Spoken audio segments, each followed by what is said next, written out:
With the return of the second part of the final season of Attack on Titan, literally hundreds of thousands of people were clamoring to tune into the show. So much so that both Crunchyroll and Funimation were reporting server crashes all day on Sunday. While I was watching the episode with my brothers, I realized that some of our Attack on Titan knowledge might not be as sharp as I remember it being. The episode brings up Zeke's euthanasia plan and his betrayal to Marley quite a bit. In this video, I'm going to break down what exactly Zeke's euthanasia plan is, why he's so determined to go through with it, and what it would mean for the future of the world of Attack on Titan. Hey everybody, it's your boy Hamza B2K and welcome back to my channel. It's Attack on Titan season on this channel and I'll be covering all sorts of character analyses, story explanations, and video essay style breakdowns for the series. If you've got anything you'd like to see me cover, then please leave your suggestions for me down below. To support the growth and future content of this channel, please leave a like on the video and consider subscribing with notifications turned on to learn whenever new content goes live. Please note, the euthanasia plan is a major plot spoiler for after season 3 in the anime. So what exactly is the euthanasia plan? Well, in simple terms, Zeke wants to partner up with Eren to use the powers of the founding Titan to genetically alter every Eldian currently alive so that they cannot repopulate ever again, eventually causing the Eldian race of people to be slowly wiped from the earth. Yep, that's right. The plan is to use a non-violent genocide to involuntarily sterilize the entire race of Eldians to achieve world peace. In the real world, euthanasia is the practice of putting down or killing someone or something, usually done to put them out of their misery and end their suffering. It's sad, but it's done a lot to pets, and it's actually also a legal type of medically assisted dying found in quite a few countries, including Canada, Australia, Belgium, Switzerland, Germany, etc., etc. So, while the euthanasia plan intends to be a bloodshed-free method for achieving world peace, I would still argue that it's an accurate name for the plan since Zeke intends to essentially kill off the Eldian race as a whole by preventing them from reproducing. That makes sense because the biological and evolutionary goal of every living thing on Earth is, after all, to repopulate. So hopefully at this point everyone here is thinking the exact same thing. Dang, that is a messed up plan. Why does he want to go through with it? Well, my Attack on Titan fans, we already know that the world is a messed up place, and unfortunately Zeke and all of his supporters genuinely believe that this is the best plan of action to save the world and ensure long-lasting peace. Without getting too far into his backstory, which I will be analyzing in a future video, let's just say that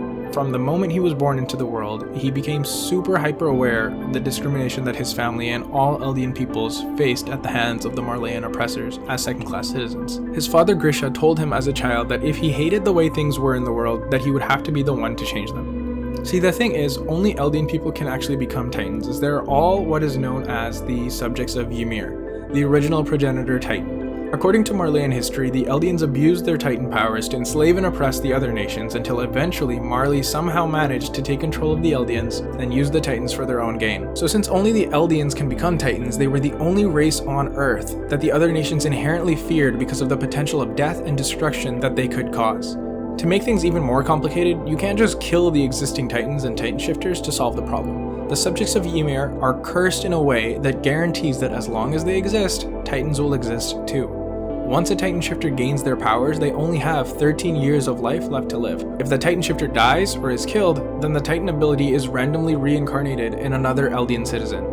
So, killing all the Titan shifters would essentially just create a random lottery where any Eldian could awaken as one of the 9 Titans. So to control this, Marley has been using Eldian child soldiers and selecting the best of them to inherit the Titan shifter abilities to control the curse of Ymir. Thus, no matter how you look at it, as long as the Eldians live, the fear of Titans will persist. Yelena, Zeke's #1 supporter, who I did do a character analysis on by the way, go check that out later, states that the aim of the plan is to rid the world of suffering resulting from the existence of Titans, and according to her, this is the only way of doing things that'll be slow and peaceful. If the Eldians cannot have children, the power of the Titans could not be passed on, and would die with the current generation of Eldians. There would no longer be a Marley-Eldian conflict.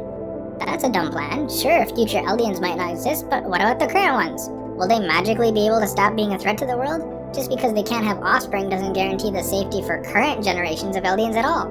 The island will keep being attacked and Eldians will keep being used. Why would other countries leave them alone? You're right, and that is where the rumbling is supposed to come in. Yelena explains that the Eldians can continue to use the Titans inside the walls as deterrents for the outside world. If outsiders wage war, Eren and Zeke just need to activate the rumbling and scare the world on the premise of global extinction and mass genocide. If you mess with us, we will kill all of you. That's basically their plan. So that out of the way, why do we actually need Zeke and Eren together? Why can't one of them just do it? So to quickly summarize, the Founding Titan has several abilities, including creating and controlling Titans, manipulating the memories of the subjects of Ymir, telepathy, clairvoyantly controlling the past and future. It's really complicated, don't ask, I'll explain some other day probably. And most relevant to this plan, the ability to change the body composition of any subject of Ymir. The drawback here is that only a royal blood Eldian can access these abilities at their full capabilities. Zeke happens to be a child of Dina Fritz, who is a descendant from Ymir, making him that Titan of royal blood. But as we all know, Eren is currently in possession of the Founding Titan, which he acquired thanks to dear old dad Grisha Jeager killing a bunch of kids and eating Frida Reese. For the Founding Titan ability to be used, Eren requires contact with a person of royal blood, a Titan of royal blood. He proved this back in Season 3 when he used a fraction of its power by punching the hand of Dina Fritz's Titan and commanded the pure Titans in the area to attack Reiner. So, Zeke intends to partner up and use Eren to activate the Founding Titan's power and rewrite the Eldians' ability to reproduce. Oh, but Hamza, Zeke and Eren only have a little time left to live. How will they ensure that peace remains for the final generation of Eldians? You're right again, but don't forget, Historia, a descendant of the royal family, is also pregnant. So a future subject of Ymir could inherit the Founding Titan after Eren and just work with Historia's child, a descendant of royal blood, if the need ever arose to use the rumbling. Thus, the threat of Titans would cease to exist. Now, to be completely blunt, the morality of Zeke's plan is awful and twisted. Isayama heavily drew on inspiration from events and parties involved in the Second World War, and a certain regime's plan to effectively eradicate a certain population.